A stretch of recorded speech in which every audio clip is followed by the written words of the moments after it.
Hey subscribers and watchers, what's up? This is Vivs from slidenerd here. In this video, we are going to talk about how to make dialogs in Android using something called DialogFragment. Now there are two ways of making dialogs in Android. One, using the new DialogFragment, and two, using the old dialog class or alert dialog.builder classes. Now the old method is something we'll be discussing somewhere down the line after maybe a couple of videos. But for now, let's focus on the new APIs. So first, let's talk about dialogs in Android.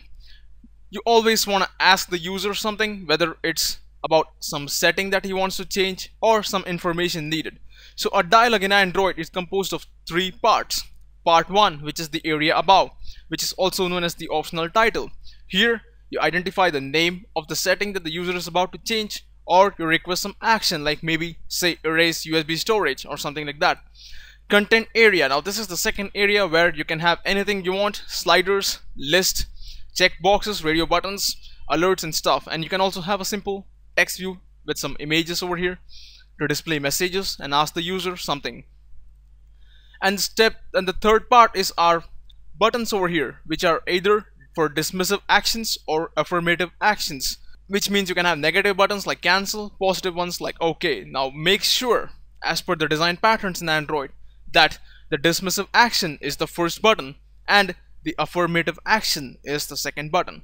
And one more thing to remember is make sure that the user clearly understands what you're trying to say in the dialog, like asking are you sure, don't, do. So this third question over here is the most prominent one where the user is clearly aware. Now yes, I have taken this from developer.android.com to show an example of how you should make proper dialogs. So moving on, how do we construct the dialog fragment? Define the layout or the appearance.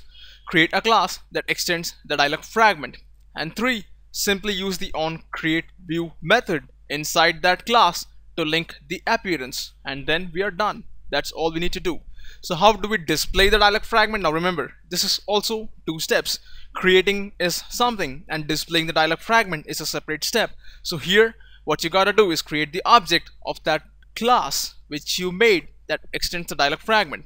Then simply call d.show and pass in the FragmentManager object along with a name that you can use as part of your transaction. Now you're probably wondering here, why haven't I started a fragment transaction here?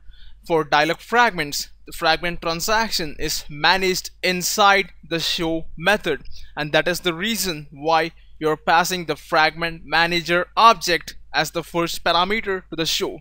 And one more thing to remember is do not call commit when you're calling show, because inside this show method the commit also takes place without you having to specify it. So do not call commit. And then when performing several transactions, like maybe you want to add A, you want to remove fragment B, and then somewhere you want to call show dialog. Remember this, show dialog must be the last call. The reason, because as we discussed earlier, show method also calls commit internally. So in other words, you're saying add A, remove B, show, and that is also committing these 3 transactions on your backstack.